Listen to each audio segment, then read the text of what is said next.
Hi, I'm Amory Lovins calling from my passive solar banana farm near Aspen, where I'm 82 is very famous, and it was cheaper to build that way 42 years ago. I'd like to offer a presentation which may overlap a bit with Mark's. We have offices just down the hall at Stanford, where I teach, as he does, in civil and environmental engineering, but I come at it a little different way. So let me show you, well, I would like to show you my talk, which has just disappeared. Here it is. Good. Can you see it now? I hope and hear me.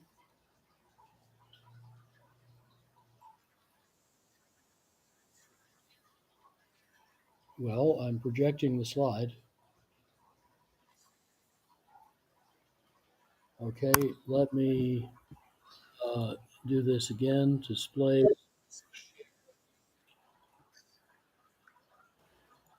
Okay, I'm now sharing, and now I'll start the talk. Does this work? Okay. And can you? I don't know what a weird window is.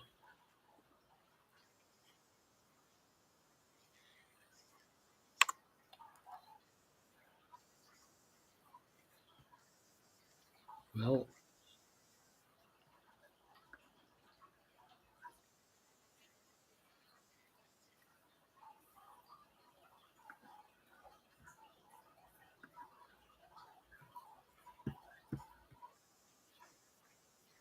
okay, and you can now hear me. You can now hear me. I hope. Thank you. Well, there's a okay. A widespread bipartisan view holds that more nuclear power can help to reduce climate change. I'm going to show the opposite is true because nuclear power is too costly and slow, and it also has no business case or operational need, so we needn't pay extra to keep generating more nuclear waste. Michael Schneider, who produces the essential World Nuclear Industry Status Report, has kindly shared 11 graphs on nuclear power's global status and prospects. The nuclear share of world electricity generation, the red line on the left, has fallen by nearly half to 9%. Its output, in purple, has stagnated. You can see on the right the output growth is more than all in China, the yellow bars. Output from the rest of the world has fallen back to the level of the mid 1990s. World nuclear capacity in red is about 1% above its previous peak in 2006 because the fewer but newer reactors tend to be larger. In the past 20 years, two more reactors have closed in brown than were built and connected to the grid in blue. But without China in yellow, which has started up 49 reactors and closed none, the reactors now under construction are only, uh,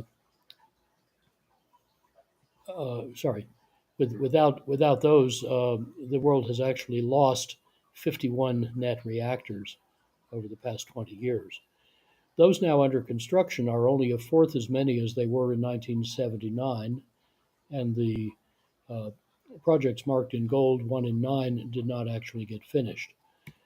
The world's of the 60 reactors still under construction, 40% are in China, 50% are in China or India, and all of the past 5 years, 35 nuclear construction starts worldwide are centrally planned, 22 in China, and the other 13 are geopolitically motivated Russian projects in several countries.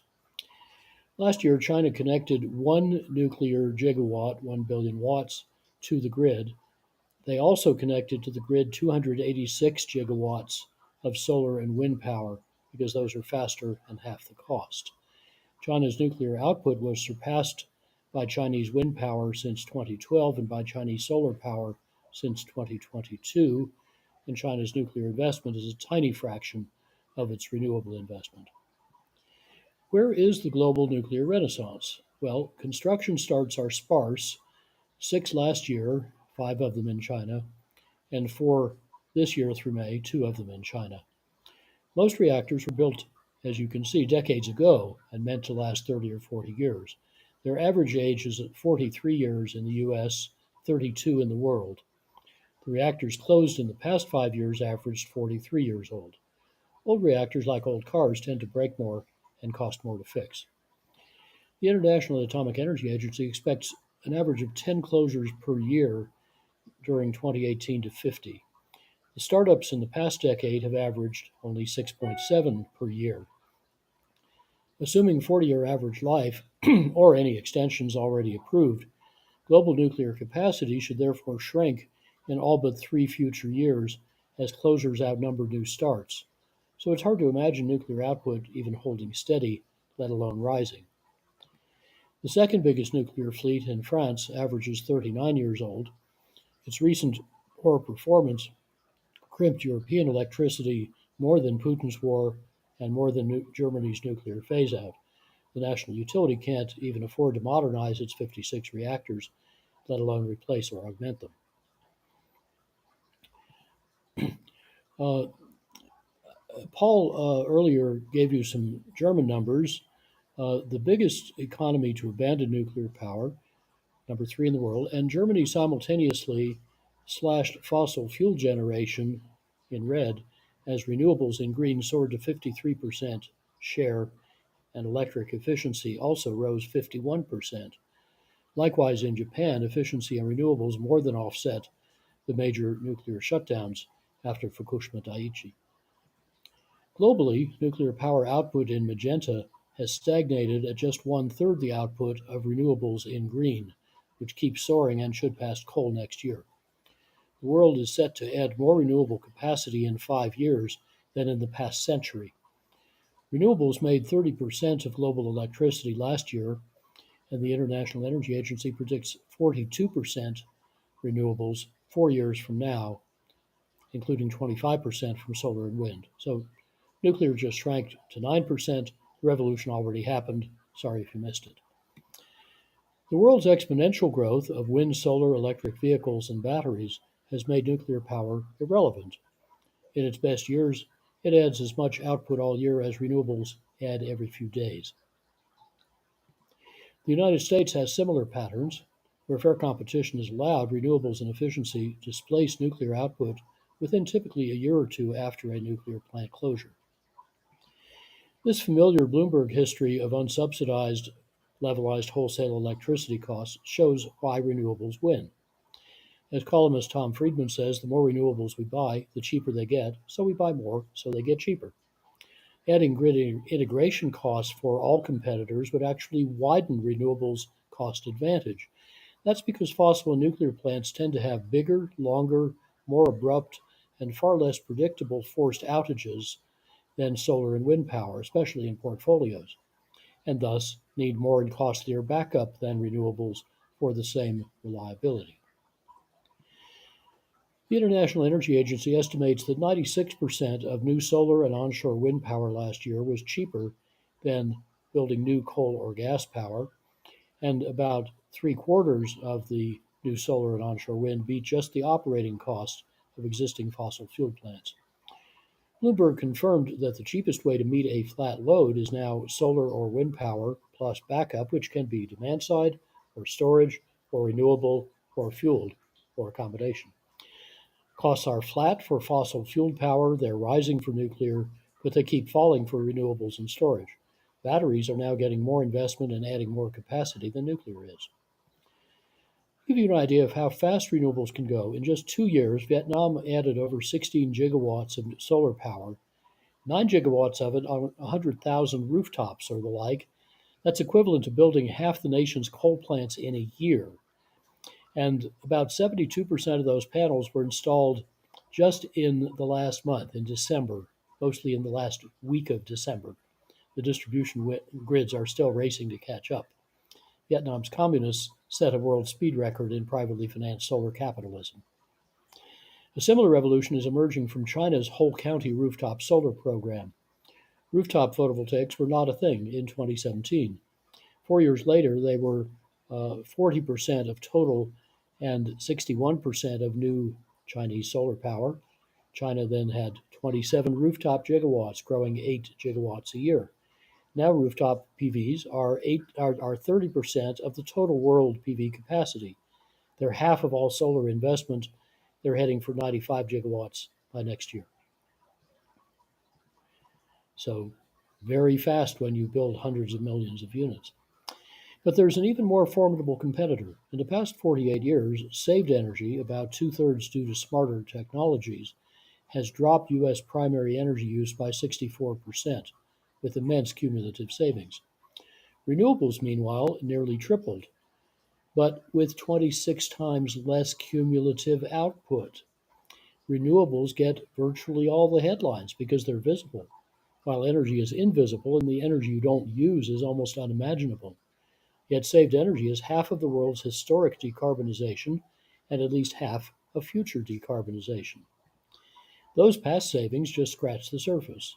The integrative design practice I teach at Stanford makes the end use efficiency resource several fold bigger, yet cheaper. It could quintuple global end use efficiency by about 2060 or triple it by about 2040, as documented here.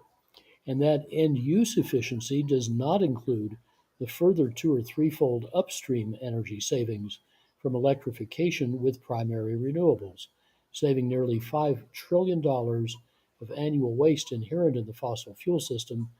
That's almost 5% of world GDP, pure waste. But even without much integrative design, U.S. electricity use could shrink by a quarter by 2050, despite all electric autos and a 2.6-fold bigger GDP. This quadrupled electric end-use efficiency would save kilowatt hours for a tenth their U.S. retail price. So much larger savings than 4x would still save money. How should we compare different ways to power the economy? Well, we build coal-fired power plants by counting cost but not carbon. Nuclear power is promoted by counting carbon but not cost. But to protect the climate, we must save the most carbon at the least cost and in the least time, counting all three variables, carbon and cost and time. Costly or slow options save less carbon per dollar and less carbon per year than cheaper or faster options. So even a low or no carbon option that is too costly or too slow will reduce and retard achievable climate protection. Many analysts ignore common sense comparisons of cost and speed, leading to results akin to arguing that since people are hungry, hunger is urgent, and caviar and rice are both food, therefore both caviar and rice are vital to reducing hunger. Since in reality money and time are both limited, our priorities in feeding people or in providing energy services must be informed by relative cost and speed. Lower cost saves more carbon per dollar, faster deployment saves more carbon per year, and we need both of those outcomes.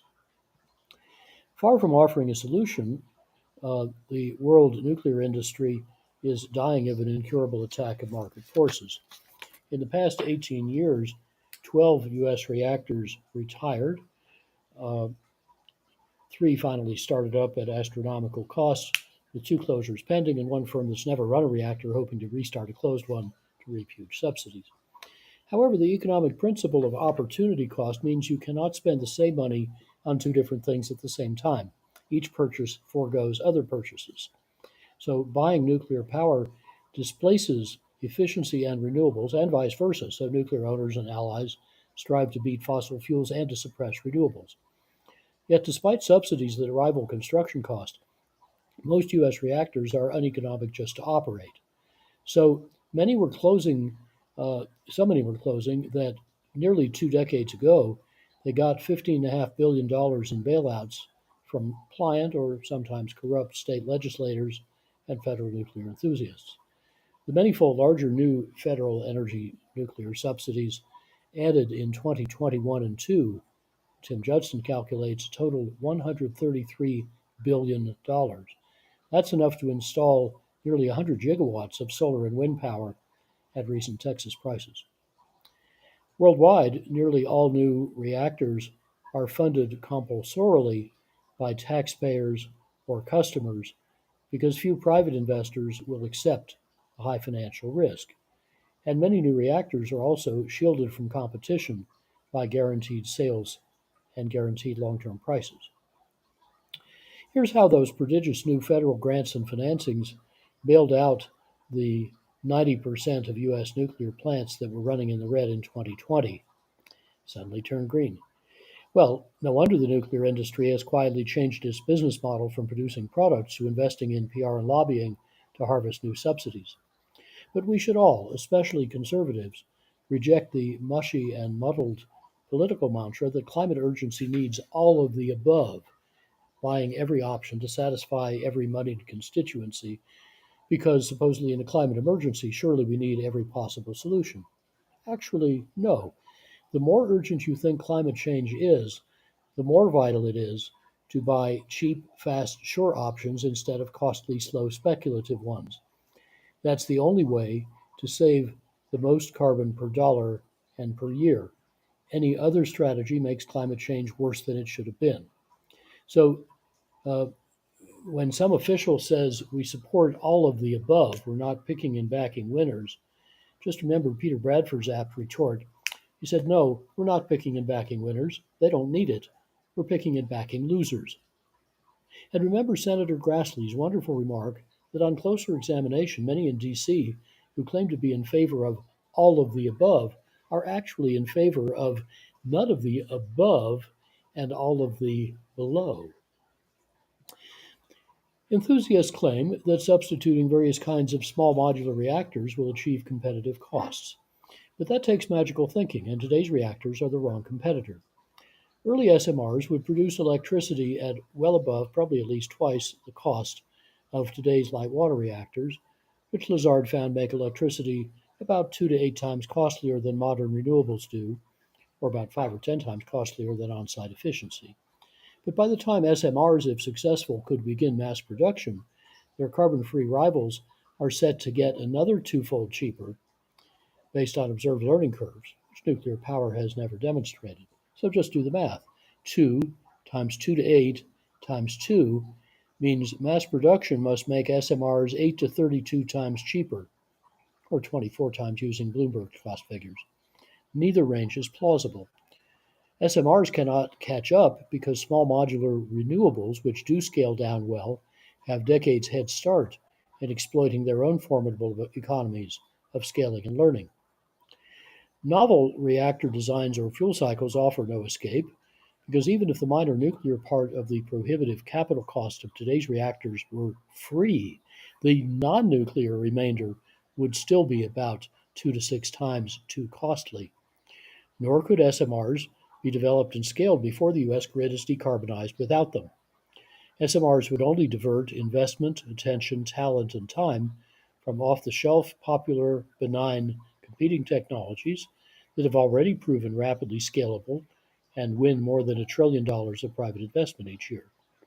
Substituting costly, slow SMRs would thus make climate change worse and proliferation vastly worse. I'm astounded that the Department of Defense is letting the Department of Energy undercut its national security mission by promoting the most proliferative kinds of fuel cycles that our government has just spent decades trying to prevent. SMRs are off to a rocky start. The world's only 4 modules in China and Russia were slow, costly, and underperforming. Électricité de France scrapped its SMR program and is starting over. 3 U.S. flagship startups have stumbled. Bill Gates estimates his proposed Wyoming sodium fast reactor, a type that's failed in all main nuclear nations, could cost $10 billion. Like many SMR designs, its fuel is both unavailable and directly weapons usable. The potential safety of the over 80 SMR designs under development varies and is often unknown. Wastes are generally similar or worse, costs are much higher. Nuclear power also offers no benefits for grid reliability or resilience, justifying special treatment. In fact, its inflexibility and ungraceful failures complicate modern grid operations. Traditional so-called baseload thermal plants are an antique honorific, but they're no longer needed or economic, as we'll see in a minute. And as Doug Parr of Greenpeace says, nuclear power can't bridge the gap between anything and anything. It's too slow, it's too expensive, it's a massive distraction. Now, the gigawatt scale of the state of South Australia should complete its transition to 100% solar and wind generation. That's 100% variable renewables in the next few years. Here's what that looks like monthly over the past 24 years. Solar in yellow, wind in green have already displaced essentially all the coal, the imports in purple, and most of the gas in light and dark brown, with very successful and lucrative stabilization by big batteries. The highest renewable oversupply was 264% of peak demand. Last October, wind and solar met 87% of the state's total electricity needs. Annually, it's about three quarters now. Stability and economics have been excellent, but those big batteries are not the only option. To keep the grid reliable while it becomes renewable, we can use not just one grid flexibility resource, bulk storage in magenta, but about 10, sketched here conceptually in order of increasing costs. Your actual costs will vary, but bulk storage comes last, not first. So we needn't wait for a storage miracle, and the market isn't waiting. Indeed, though big batteries can work great and make money, we generally don't need them because bigger and cheaper options further to the left of this chart are ample. At the far left, negawatts and the second box, flexawatts, are both about three times bigger than had been thought. Just integrating parked electric vehicles into the grids is an immense emergent resource. Add up this carbon-free portfolio of grid stabilization resources, and bulk electricity storage is not needed for a modern renewable-powered grid. Such grids, more numerous moving parts and more variable output, do require good forecasting tools and more care, attention, and thoughtfulness, but that's a solvable and solved problem, not an insuperable obstacle. And yet we're still told that only coal, gas, and nuclear plants can keep the lights on because they're 24/7, while wind power and PVs are variable and hence supposedly unreliable. But variable does not mean unpredictable. Here's how accurately the French grid operator, in a stormy winter month a decade ago, forecast a day ahead the actual output of the country's wind farms. They would be very pleased to forecast demand that accurately. And forecasting has since improved so much that East Danish wind operators bid day ahead wind power into the grid's hourly auction just as reliably as fossil fuel generators do. Indeed, we built the grid because no generator is 24/7. Giant plants fail too, losing a billion watts in milliseconds, often abruptly, often for weeks or months. So grids manage this intermittence by backing up failed plants with working plants. And in exactly the same way, but often at lower cost, grids can manage the predictable variability of solar and wind by backing up those variable renewables with a portfolio of other renewables, all forecasted, integrated, and diversified by type and by location. So in Texas, whose grid has no big hydro dams and is only 1% interconnected to the rest of the country, a 2050 summer week of expected loads can get much smaller and less peaky with efficient use. Then we can make 86% of that annual electricity with wind and photovoltaics, and 14% from dispatchable renewables, geothermal, small hydro, solar thermal electric, burning ag and municipal and industrial wastes, burning feedlot biogas and existing gas turbines, burning obsolete energy studies. So then you've got 100% renewable supply, but it's not a great match to the dashed line, the load. So to match them up, we can put surplus electricity into two kinds of distributed storage that are worth buying anyway: high storage air conditioning and smart charging of electric autos, and then recover that distributed storage when needed, fill the last gaps with unobtrusively flexible demand. Then you're 100% renewable every hour of the year, with only 5% of the annual output from renewables left over to decarbonize other sectors. So the economics should be excellent even at today's market prices. And some grid operators already do such choreography today. Scotland is nearly 200% renewably powered. Denmark's closing in on 100, Germany about 55. Already they and some other European countries with modest or no hydropower, even out on the end of the European grid, are meeting about half to three-fourths or more of their annual electricity needs from renewables, adding no bulk storage, and they're getting superior and rising reliability. For Denmark and Germany, it's five times as good as ours. The 99.999% reliable former East German utility 50 Hertz was 72% renewably powered last year, targeting 100% by 2032. So, as my colleague Clay Stranger says, the operators have learned to run these grids the way a conductor leads a symphony orchestra. No instrument plays all the time, but the ensemble continuously makes beautiful music. So it's time to look up now, notice our neighborhood star, pay attention, accept its enormous daily energy gifts, and get to work on building durable prosperity and security in energy and everything else for all, forever. Thank you.